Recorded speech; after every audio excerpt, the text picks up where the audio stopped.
Hey guys, welcome back to our channel. Today we are continuing our two-part series of the most inspiring presidential speeches in US history. If you haven't seen part 1, be sure to check that out on our channel. Let's dive right back in. Number 8. John F. Kennedy's inaugural address. This occurred on January 20th, 1961. A few days after his farewell speech, Eisenhower handed over the presidency to John F. Kennedy, the youngest president ever elected. Kennedy now confronted the daunting task of fortifying the United States while also assuaging American concerns about the Cold War and avoiding nuclear war. Thus, his address emphasized both home and international harmony, togetherness, and partnership. Number 9. John F. Kennedy's "We Want to Go to the Moon" speech. This occurrence occurred on September 12, 1962. During the Cold War, the United States and the Soviet Union made spaceflight a primary priority in the name of national security. To the surprise and horror of the world, the Soviet Union launched the first artificial satellite in 1957, followed by the first human spaceflight in 1961, signifying to observers that its country was a technical force to be reckoned with. Kennedy was resolved to devise a space technology contest that the United States could actually win. He recommended in the early 1960s that America focus on putting a man on the moon. In an upbeat speech at Rice University, Kennedy reminded his audience of the country's technological success thus far, as well as its administration's determination to carry the pioneering spirit of early America into the new frontier of space. Number 10. The Great Society speech by Lyndon B. Johnson.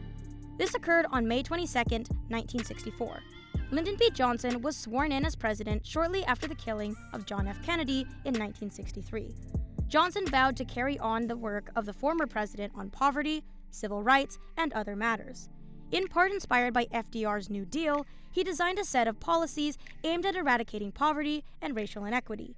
In a lecture to the University of Michigan in 1964, he explicitly outlined certain concrete goals, coining the lofty ideal of a great society. Number 11. Lyndon B. Johnson's speech, "We Shall Overcome." This occurred on March 15, 1965. By the 1960s, blacks in the Deep South were being denied the right to vote due to state voting restrictions such as those demanding a poll tax, literacy exam, or a knowledge of the U.S. Constitution. Furthermore, these prohibitions were sometimes implemented arbitrarily, preventing even well-educated blacks from voting or registering to vote. Protests were planned throughout the region, inspired and sometimes participated by Reverend Martin Luther King Jr. 8 days after racial violence erupted in Selma, Alabama, President Johnson addressed Congress, declaring that every American citizen must have an equal right to vote, and that discriminatory practices were denying African Americans that right. Number 12. Reagan's D-Day anniversary speech. This occurred on June 6, 1984. Against June 6, 1944, Allied forces launched an attack on German troops on the coast of Normandy, France, during World War II. The day became known as D-Day, and its anniversary is always remembered as a watershed moment in the war. On the 40th anniversary of that day, President Ronald Reagan praised the heroes of that day in a speech that also drew parallels between the Axis dictators of World War II and the Soviet Union during the ongoing Cold War.